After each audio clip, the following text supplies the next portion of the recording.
Hello दोस्तों, पिछली video में आपने देखा कि आकाशगंगा किसे कहते हैं और इन्हें किन किन भाषाओं में किन किन नामों से जाना जाता है।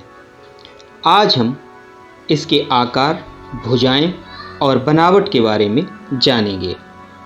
तो सबसे पहले हम आज देख लेते हैं इसका आकार। जी हाँ दोस्तों, आकाशगंगा एक स्पाइरल गैलेक्सी है। इसके चपटे चक्र का व्यास लगभग 1,00,000 प्रकाश वर्ष है, लेकिन इसकी मोटाई केवल 1,000 प्रकाश वर्ष है।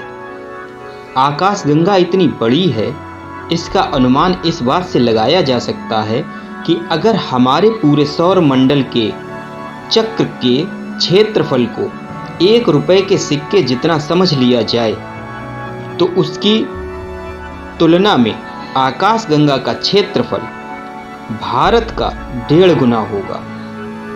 अंदाजा लगाया जा सकता है कि आकाशगंगा में कम से कम 1 खरब यानी 100 अरब तारे हैं, लेकिन संभव है कि यह संख्या 4 से 5 खरब यानी 400 से 500 अरब तक हो सकती है। तुलना के लिए हमारी पड़ोसी गैलेक्सी एंड्रोमेडा में 100 खरब तारे हो सकते हैं। एंड्रोमेडा का आकार भी सर्पिल है। आकाशगंगा के चक्र की कोई ऐसी सीमा नहीं है जिसके बाद तारे एकदम न हों, बल्कि सीमा के पास तारों के घनत्व धीरे धीरे कम होता जाता है। देखा गया है केंद्र से 40,000 प्रकाश वर्ष की दूरी के बाद तारों का घनत्व तेजी से कम होने लगता है। वैज्ञानिक इसका कारण अभी ठीक से समझ नहीं पाए हैं। मुख्य भुजाओं के बाहर एक अन्य गैलेक्सी से अरबों सालों के काल में छीने गए तारों का छल्ला है, जिसे एक सिंगा छल्ला कहते हैं। आकाशगंगा के इर्द गिर्द एक गैलेक्सीय सहरा भी है, जिसमें तारे और प्लाज्मा गैस का घनत्व में मौजूद है,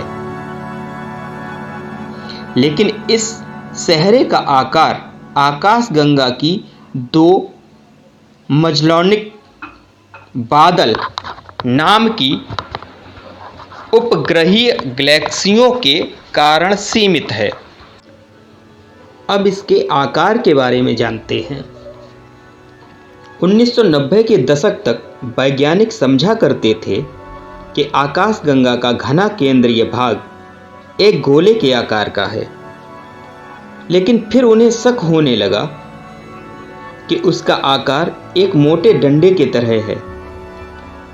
2005 में अंतरिक्ष दूरबीन से ली गई तस्वीरों से स्पष्ट हो गया कि उनकी आशंका सही थी।